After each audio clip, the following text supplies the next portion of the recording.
Hey there, YouTube. Just wanted to do a quick unboxing video of this new holster I got for my Walther.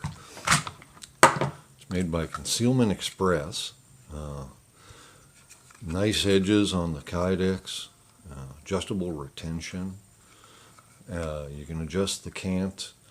I don't know what the angle is, probably like 15 degrees. That's the standard.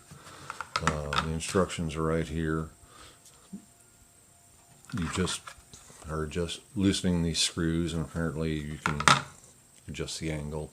It's got a lifetime warranty. Can't beat that. Took 2 days to get here. Very fast shipping. And so far it looks like it's quality workmanship. It's got great retention on my Walther. Nice solid audible click when it locks in. It's made very nicely. Covers the magazine eject, but nice solid clip. It's as comfortable as a kydex wallet is holster is gonna be.